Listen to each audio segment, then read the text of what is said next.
Hello আমার দুষ্টু মিষ্টি বন্ধুরা, আশা করি তোমরা সবাই খুব ভালো আছো। তোমরা এখন চলে এসেছো অঞ্জলির বাড়িতে।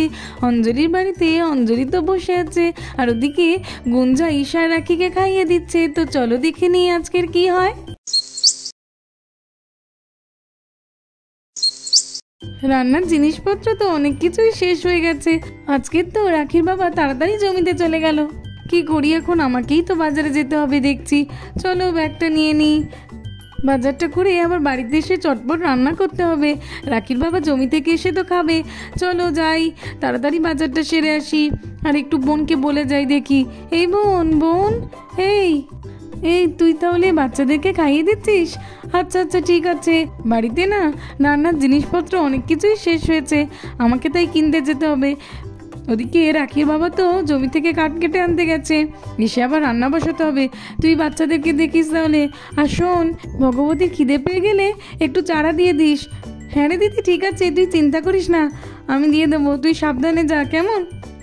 আচ্ছা ঠিক আছে, আমি গেলাম। এই বলে অঞ্জলি তো বাজারে চলে গেল। বল ঈশা, এই তো ওরিও বিস্কুট খেতে না আমার খুব ভালো লাগে। হ্যাঁ দিদি ভাই, আমারও তো খেতে খুবই ভালো লাগে। আর দেখো দিদি ভাই, আমি বেশি খেতে ভালোবাসি এই ক্রিমগুলো, দেখো। আচ্ছা ঠিক আছে, খা।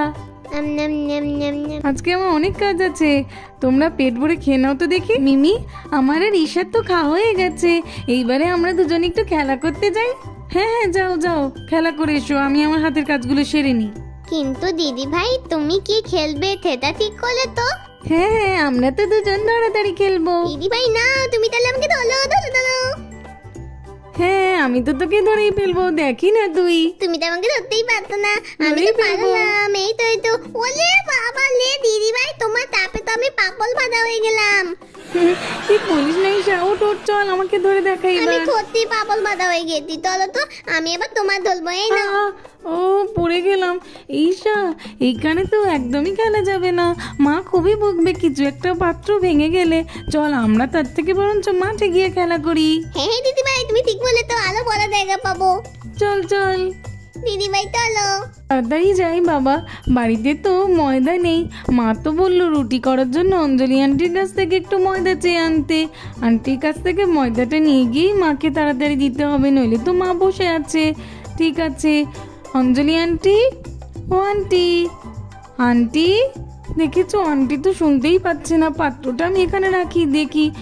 আন্টি, ও আন্টি, ঘরেও তো নেই, রান্নাঘরে নেই, ও ভগবতীর কাছে থাকবে। আরে ভগবতী, কি সুন্দর তোমার দেখতে, খুব মিথ্যি তুমি, খাও করছো? আচ্ছা ঠিক আছে। আন্টি কোথায় তুমি জানো? ও কাকেই আমি জিজ্ঞেস করছি, ভগবতী কি করে জানবে? চলো যাই দেখি, আন্টি কোথাও নেই। গুঞ্জা আন্টি, অঞ্জলি আন্টি বাড়িতে কি আছে?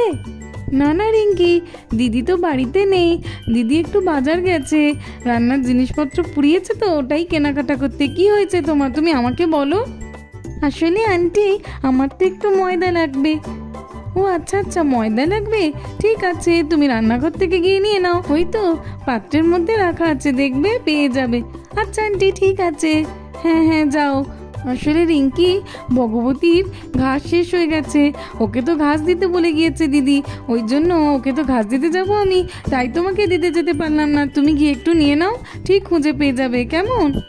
আচ্ছা আন্টি ঠিক আছে, কোনো অসুবিধা নেই। হ্যাঁ যাও, আমি ভগবতীকে ঘাস দিতে যাই। এই বাটিটা কার? ও, এটা মনে হয় রিঙ্কিরই হবে।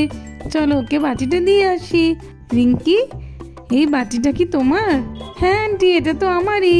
এই নাও বাটিটা ধরো আর নিয়ে নাও। আচ্ছা আন্টি ঠিক আছে, আমি গেলাম ভগবতীকে ঘাস দিতে, তোমার যতটা লাগে ততটাই নিয়ে নিও। নে ভগবতী, এই তো তোকে দেখ তাজা চারা এনে দিয়েছি, খেয়ে নে তো দেখি।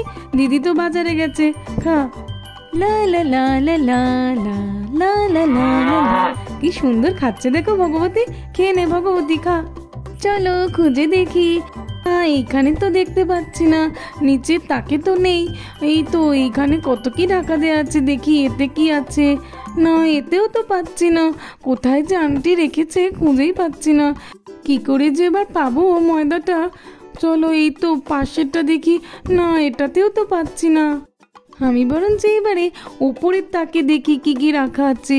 দেখি হাতই তো পাচ্ছি না। এইটা দেখি, এখানে যে কি রাখা আছে বুঝতেই পারছি না। আরে আরে আরে পড়ে গেল, যা আন্টি খুব বকবে। তুলে রাখি। হ্যাঁ ঠিক আছে। না এরকম করলে ময়দা পাবো না, এই টুলটাতেই উঠি আমি।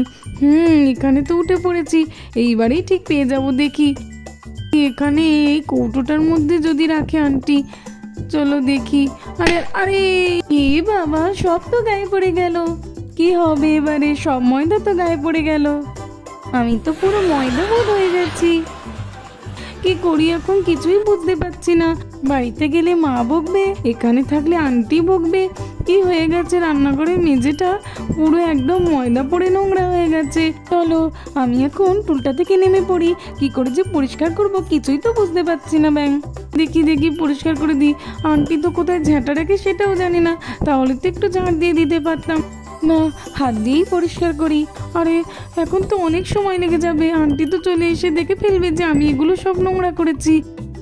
কি করি? হ্যাঁ, আমি বরঞ্চ আন্টি চলে আসার আগে লুকিয়ে পড়ি। এই তো এই দিকটাতে যাই, এই দিকটাতে আন্টি আমাকে খুঁজেই পাবে না। চলো দেখি, একটু উঁকি মেরে আমি দেখি আন্টি কি করছে। আন্টি চলে এসে আমাকে ধরে ফেললে খুব বকা দেবে। কি যে করি বুঝতেই পারছি না কিছু। ওই যে গেল আন্টি, এখনো তো আসছে না। আন্টিকে দেখতে পাচ্ছি না একদম। আন্টি তো সুন্দর করে জিনিসপত্র গুছিয়ে রাখতে ভালোবাসে। এর আগে রাখি একবার ফেলে দিয়ে ভেঙে দিয়েছিল পাত্র, ওকে তো খুব বকাবকি করেছিল। আমাকে না জানি কি করবে।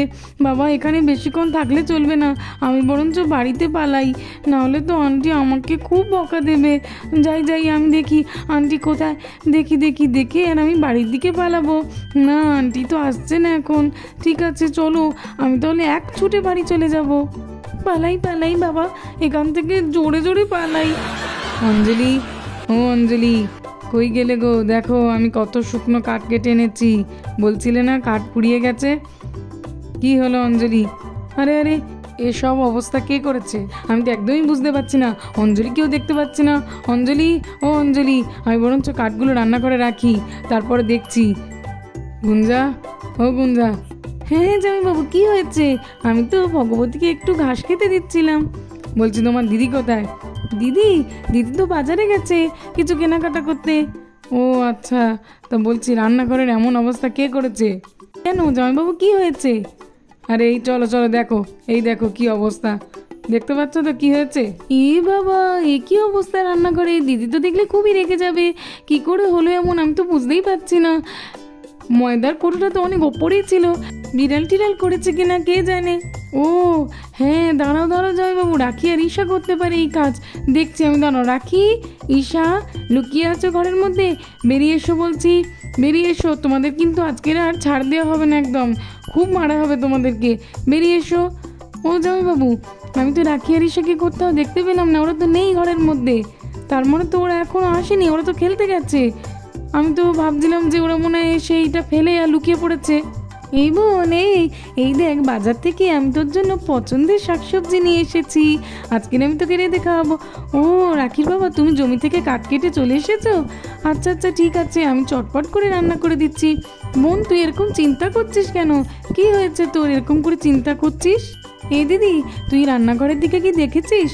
কেন রে বোন, কি হয়েছে? চল দেখবি, চল আগে। বাবা, এইসব কে করেছে? এইরকম ময়দা চারিদিকে ছড়িয়ে ফেলে নোংরা করেছে। বাবা ভগবান, কি অবস্থা!